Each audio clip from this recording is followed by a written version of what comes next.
I turned to the mirror and didn't recognize myself in reflection. There was a huge scar all over my face.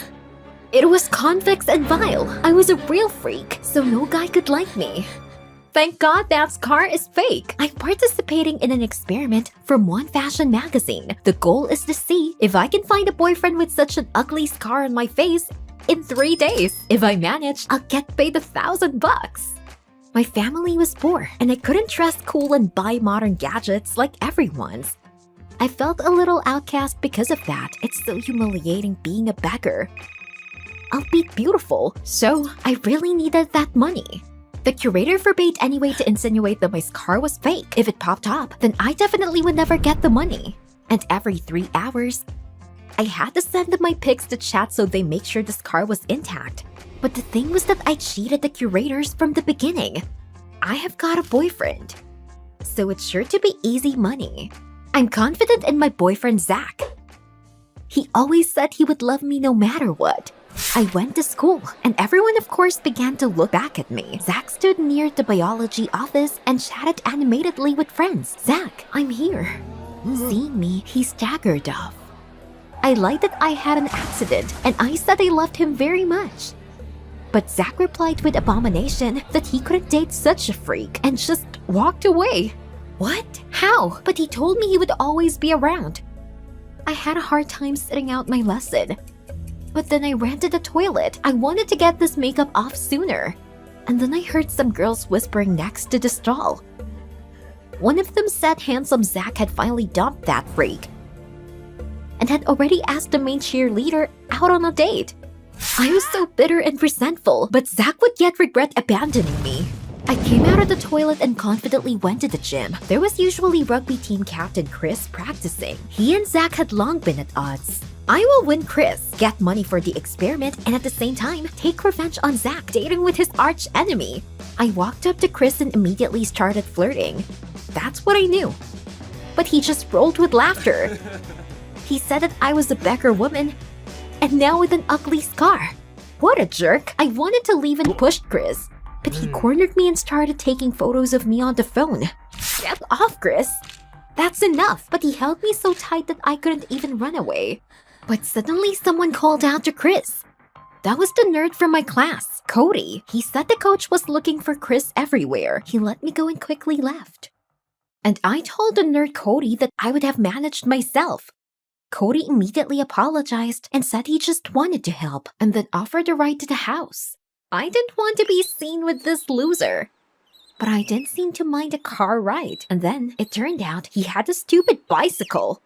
While we were on the way, I burned with shame, but it was better than listening to the chuckles of passengers on the bus. And Cody looked at me that and then. What are you looking at, loser? And then I thought, Cody was perfect for the experiment. I will quickly fascinate this muff and show the curators that I still found a guy. So when we drove up to my house, I asked him out on a romantic date in gratitude for the rescue. But Cody suddenly hesitated and said abruptly he was very busy in the evening and immediately left. I didn't believe my eyes. Did he just reject me? Damn. And I have little time until the end of the experiment. The next day at school was even worse. Everyone at school knew about my ugliness and called me names. And Zach began to avoid me and even hit a couple of times. But that's okay. I'll survive it. Now my goal is the nerd Cody. So I threw a nice note with 2 tickets to the cinema in his locker and wrote that I would wait for him after the lessons at the black door. As soon as the bell rang, I headed eagerly there. Cody will be mine. But local hooligans were standing there instead of Cody. They quickly looked over and the man ripped my backpack out of my hands. I tried to resist, but they grabbed me and held me while their ringleader searched for money in my backpack. And when he realized that there was nothing, he aimed it at a tree. Then I stepped on one guy's foot with all my strength and broke free.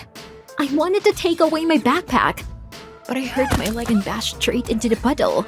The guys only laughed loudly. When suddenly Cody appeared out of now here again. He so deftly knocked down the ringleader that the others immediately ran away. Look at you, nerd! He lifted me out of the dirt, took my backpack, and helped get to the bicycle. I asked him where he had learned this, to which he said he had once done karate. We were already late for the movie, so Cody offered to go home. This time I did mind. I even liked yesterday's bike ride. At home, Cody made me a compress from which the pain in my legs subsided. This was the perfect moment to get closer. I had already bent over to kiss him, but suddenly Cody pulled away and asked, where did I get that scar from? Was he dumping me again? And then Cody looked at me with sympathy and admitted that he understood what it was like to have a defect on the body. Like no one else. What are you about? At this point, Cody unbuttoned his shirt and showed me a huge, ugly scar on his chest. I hadn't seen such in my life. It turned out that as a child, Cody underwent severe heart surgery, but the scar never went away. He was constantly bullied, and because of this, he even neglected his favorite occupation, swimming. Now he even did go to the beach so as not to undress. I suddenly became so embarrassed. I had only been scarred for 2 days, but I was really sick of the cheers, and the scar was fake, all for money. But for Cody, this was a real problem. At this moment, I received a reminder from the curator. Hurry up, there are only 2 days left. I realized there was an urgent need to act and invited Cody to the beach. When he saw me in a bikini, he would immediately agree to be my boyfriend. I began to say that scars should not prevent us from doing what we like, and that if I could walk around with a scar on my face, Cody should stop being shy too. I was scared that he would refuse me. But Cody said he had to think and would give an answer late in the evening. If he refuses, I won't get the money and everything was for nothing. So I was on edge all the evening. But suddenly a text came to me from Cody. He said he thought this through and would pick me up in the morning. The last day of experiment came in the morning and Cody and I went to the beach. There I began to strip to the swimsuit. Cody kept looking around and seemed very tense. I took his hand and said it wasn't as scary as he thought. He just had to decide once. Cody agreed and took off his shirt, but still tried to cover the scar with his hand. And that's where the ball came under our feet. It was Chris, with his guys. They began to laugh at us and call us freaks from the Addams family. Cody immediately blushed, but I strongly took his hand. Let's go swimming, away from these dorks. We entered the water. Cody was delighted. It turned out he missed swimming a lot. We swam to a rock nearby that hid us from everywhere. Our eyes met, and Cody hesitatingly said he was in love with me in middle school. I did not expect this. He came close to kissing me, and I realized I didn't mind. But suddenly Cody changed in his face. Cody, what happened? I touched my scar, and I realized that silicone had peeled off the skin. I tried to stick it back, but it got worse. The scar just fell off my face. Oh no, I tried to explain to Cody about the experiment, but he didn't want to listen. He said he understood everything. I was with these rugby players and just wanted to expose him as an idiot. He immediately ran ashore and quickly left. Cody, wait!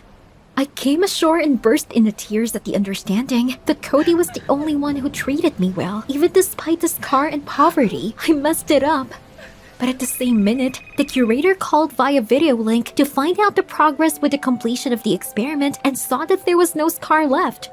That's when the curator stated that they were depriving me of a cash prize.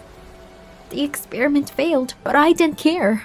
I cried for an hour and then headed home.